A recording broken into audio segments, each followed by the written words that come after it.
Welcome to another Pub Sports Radio NHL Play of the Day for Tuesday, August 25th. I'm Ian Cameron. It is Game 2 Eastern Conference semifinal taking place tonight. The Boston Bruins up 1-0 in their series against the Tampa Bay Lightning as they enter Game 2 tonight. Even money pretty much on both sides here in Game 2. Minus 110 for the Bruins, minus 110 for the Lightning. So right around even money. Pick'em game, if you will. The total 5.5 here in Game 2. For the Tampa Bay Lightning, losing Game 1 by a score of 3-2, you could look at it and say, oh, we just didn't play well. We've got to be a whole lot better. And yes, obviously, they do want to be better. I think the first period, and John Cooper, the head coach, mentioned this after the loss, saying the first period we made some mistakes. We ended up paying the price for it. You know, we let the Boston Bruins sort of dictate the play early in the hockey game, and we didn't come out with that strong start and that jump that we needed to. The Bruins did. Of course, the Bruins got that 1-0 lead early in the game in the first and took a lead into the second period.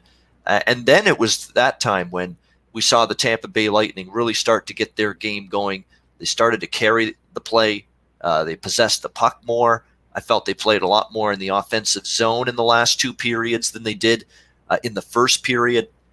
So it took the Tampa Bay Lightning a little bit of time to get going. But once they did, I thought, you know, they outplayed the Bruins for extended stretches. So what was the problem, and why did they lose 3-2?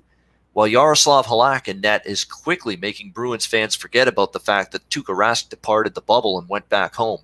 Yaroslav Halak has been outstanding for the Boston Bruins since he's become the number one goalie and taken over as the starting goalie after Tuukka Rask left the team. Just terrific in Game 1 in getting the Bruins that 3-2 win. And another contributing factor to Tampa Bay losing, even though I don't think they played a terrible game by any stretch, is it seemed like every mistake, every giveaway of the puck, every turnover ended up in the back of their net. Ryan McDonough, who, by the way, is not going to play tonight, it looks like, in Game 2 for the Lightning, had his stick lifted by that incredible top line of Bergeron, Marchand, and Pasternak by the Bruins. It was just one of those typical hard-working, tenacious on the puck, you know, very good on the forecheck type of goals that we see that line score. And that ended up in the back of their net. Andrei Vasilevsky, the Lightning goaltender, had no time really to react. And that was really the back-breaking goal in the third period from the Boston Bruins. And Tampa Bay made it 3-0 at the time. Tampa made it close, got 2 goals after that, but it was just a little bit too little, too late. You are encouraged by a couple of things, though, if you're Tampa Bay. You outshot the Bruins. You also had the edge in high danger scoring chances. That's a very good, advanced metric statistic to use, in handicapping NHL. It's a little bit more of a greater indication of how well a team plays in terms of how well are they able to generate offense. Shots on goal are nice, but so many times you could have 42 shots on goal in a game. And a lot of those shots are from bad angles, from the boards, from the periphery, from the point. You don't get many shots, in the slot area or right in front of the net, those prime scoring areas. High danger scoring chances is a little bit more of an accurate assessment of just how well a team was able to generate some chances and some offense in a hockey game. And Tampa Bay actually had more high danger scoring chances in Game 1, even though they lost that game. So that's another thing they can feel, encouraged about going into Game 2, that, hey, we actually had better scoring chances than the Bruins, and if we capitalize on those, we give ourselves a great chance to win.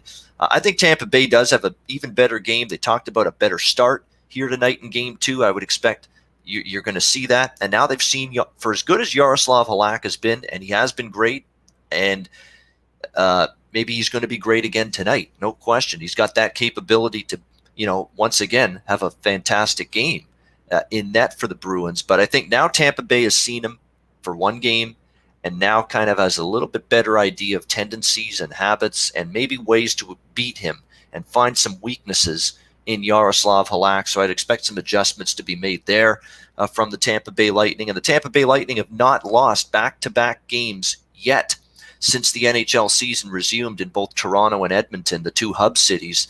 And obviously the Lightning are in that spot tonight, trying to avoid back-to-back defeats, something that they have not had since the NHL season resumed. I like this series to go the distance from the beginning.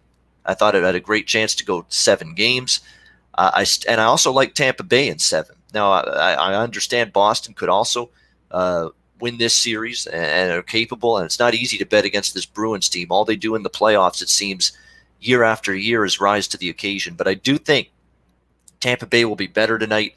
Again, they haven't dropped 2 games in a row yet since the season resumed, and I think the Lightning have a good chance to even up this series at a game apiece. So for the Pub Sports Radio NHL play of the day for Tuesday, August 25th, going to take the Tampa Bay Lightning minus 110 against the Boston Bruins, and we'll see if we can cash a ticket on the ice in NHL Stanley Cup playoff action. That'll wrap it up. I'm Ian Cameron. Thanks for watching. As always, reminder to check out pubsportsradio.com every day for great content. I will be back with you tomorrow on Wednesday for another Pub Sports Radio NHL play of the day.